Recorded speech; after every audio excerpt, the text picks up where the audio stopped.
with the COVID-19 situation.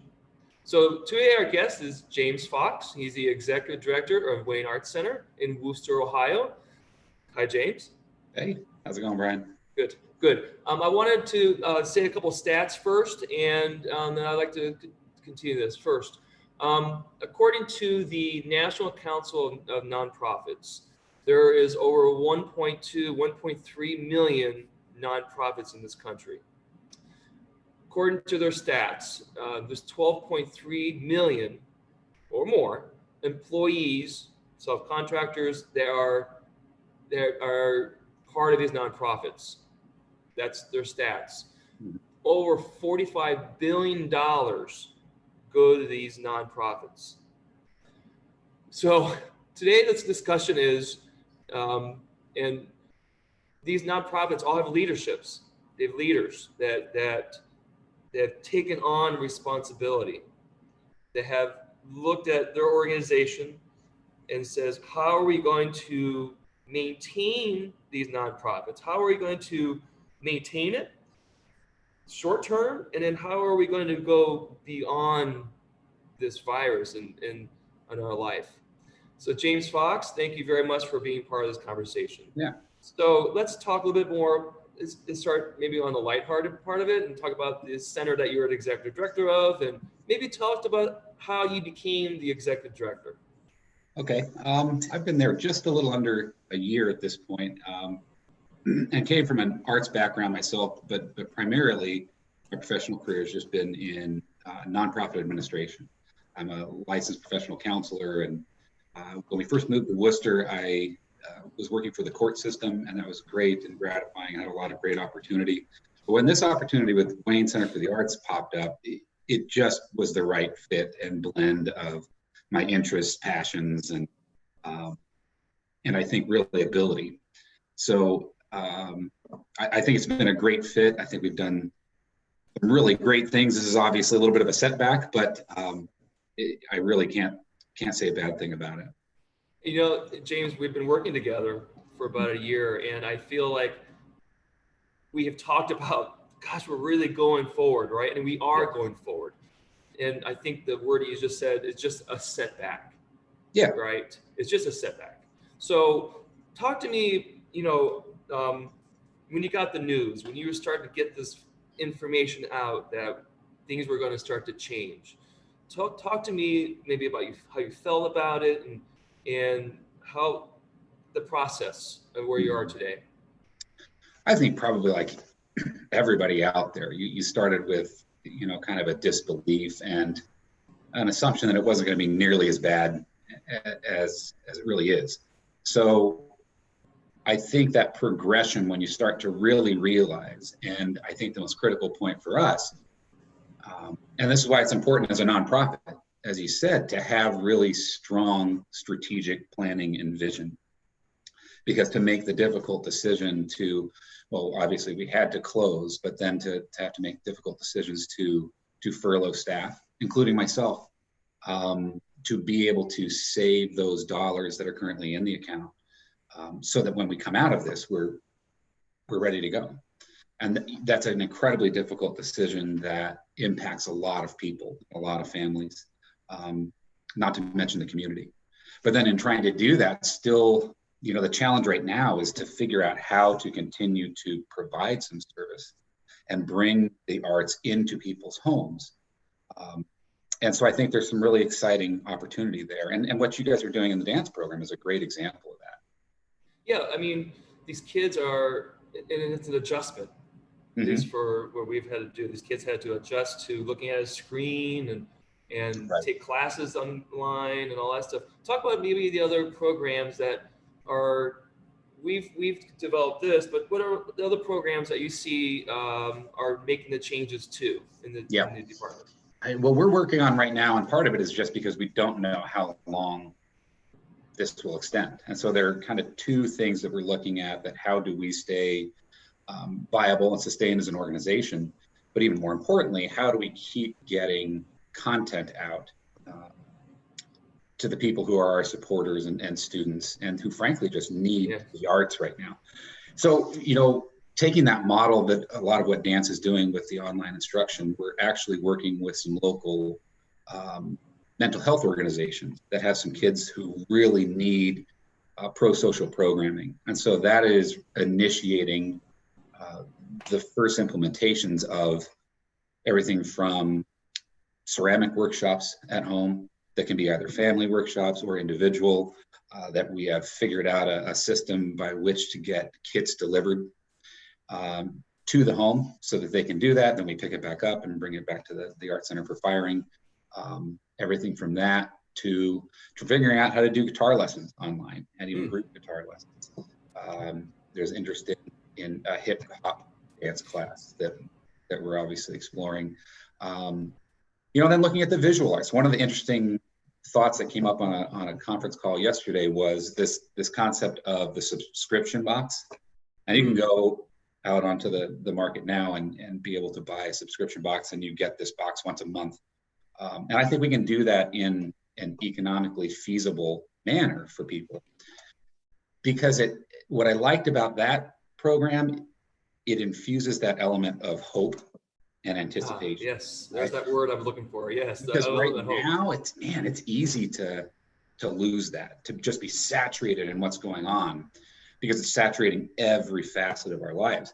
Well, then sometimes just that one box that has some paper and some new, whether it be watercolor pencils or whatever it may be, and some guidance through video instruction as to what you can do with that to just keep creating. So that subscription box, that's just before we walk away from that, how would I, I'm listening to this, how would I even get that box? Is there an organization? Is there a website? Is something we can put on? This is something that we're going to try to create in-house. Okay. Got it. And again, in order to make it economically feasible, there are examples of it out there right now that $30, $40 a month. If we can get that cost down, yes. That's just base materials and projects that we can then provide the instruction on YouTube for free, and that we're just getting you the base materials that you need. And so our hope is to start assembling those this week and next. So, the word hope, and I'm glad that you brought that up, James, because I think I talked to my kids, and whoever's listening to this talks to their kids, and we talk about consistency, having activities to kind of get them away from whatever is going on the outside there is so important, So here you are creating, we're all in this place where we're creating work, and we want to bring it to the community abroad. What happens when we start to open up with this? Well, do you think this is going to change how we go about our business? Yeah, I think that's the the never-ending optimist part of me, that I think this crisis is creating opportunities for organizations, not only formal nonprofits, but for government organizations, for families, that there are things that we are figuring out how to do and having to be creative that will extend beyond this crisis. So when all of the limitations are lifted, I think some of these products that we're all producing right now will continue. And my hope is that they do, and that by doing so, we are bringing our product through dance and ceramics and the visual arts and all of the new exciting STEAM stuff that we're getting ready to do, that people who otherwise wouldn't be able to get to the Art Center for a variety of reasons, whether it be transportation barriers, financial barriers, and then just scheduling barriers. Yes. That all of a sudden we've created a format really out of necessity that will become a great platform for us to use in the future. And, goes right along with the mission and the vision of the center, right, of community building. Right. And accessing the community at large, not just Worcester, not just. That's what I mean. Yes. Yes. Yeah. It completely goes right in line with that mission. Right. And that's when I see your leadership, James, I've always seen that. That's been something that me being part of it, that's your vision. That's where it's going. And it's kind of right in your wheelhouse almost. This is right in your wheelhouse of sure. Opening up beyond. Yeah. Yeah. So let's finish off. I think there are a lot of artists, people are going to watch this and they're going to want to feel that hope. And maybe, you've had to make some sacrifices too in this whole situation. Do you want to talk a little more about what the sacrifices were and yeah, talk about maybe some of the things that you had to do personally that you want to share? Sure. And I think, honestly, there's opportunity in this as well, that sometimes we get so wrapped up in our schedules and in our routines and the material things that we all think that we need. Sometimes a reset button like this, I think, can be good. Now, I'm saying that now, 2 weeks in, I may be a little less optimistic about it at week 8, but it's okay. It's all right. But I mean, when you really think about it, my family is a family that we run 20 hours a day. It seems like that we're just going. And so this forced pause for all of us, while sacrifices in there, obviously financially and, advancing each of our various activities and careers is a challenge. There is opportunity in that as well. And there's strain in that. And I think what's important for all of us to remember, I thought about this just last night, that it's such an important time for empathy, to really just be able to stop, take a second, and try to place yourself into another person's shoes and experience. And we're all affected by this in different ways. And it may be that some of us are actually still working, but we're working in an essential field that we may become exposed to the virus. And there's a different level of stress and strain there, that while they may not have the economic sacrifice, they are making a sacrifice of health and wellness potentially, and time with their family. So we are all making sacrifice. And I think it's a really interesting opportunity for all of us to experience a little empathy and unconditional positive regard for one another. And so I guess there's opportunity in that sacrifice as well. I think we should finish that. I think it's well said, James. Sounds good. It is well said. And thank you very much for sharing your experience. This is important. Thanks for doing what you're doing, Brian. Appreciate it. Yeah, appreciate it. And we will be talking soon. But all right. You had to take care, okay? All right. And this is the YouTube interview of how the COVID-19 virus is affecting the arts in I would say in a negative way, and we have to also say opportunity way, as an opportunity also. So thank you very much. All right, take care. All right, bye-bye. All right, I ended recording. Right. Very good. Thank you very much. All right. That was great, wasn't it? So good. I'll save it. I'll send it to you first. You can let me know if you feel comfortable with me sharing this. I will. Sure. So I'll share it probably next couple of days, and I think that this was important, James. I do appreciate it. So, well, I appreciate you doing it, man. Keep up everything you're doing. Yes.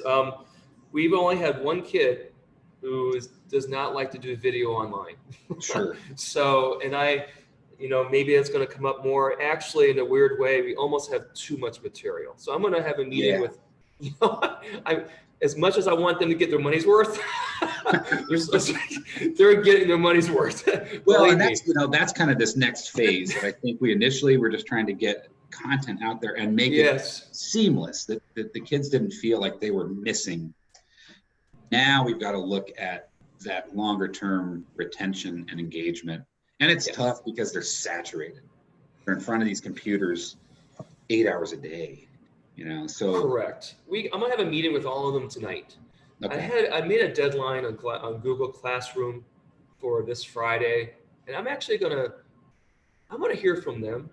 Mm-hmm. I'm gonna hear what they have to say, because the urgency to create, I don't want them to push back now and say, whoa. Yeah. And if they do, let's listen to it. I'm going to be flexible with deadlines, and I'm going to do things around a little bit. So, and I feel like all of us have made enough videos that they got a lot going on. Well, that's great. It's okay to have too much. They're feeling they're part of it. You can always pare down, but it's tough to. We can always pare down. So I think I need to listen to them and see what they say. And if I really get a general consensus, and I do it where we can do a chat on the side, and all have to say it once, and they can just let me know what it is. Right.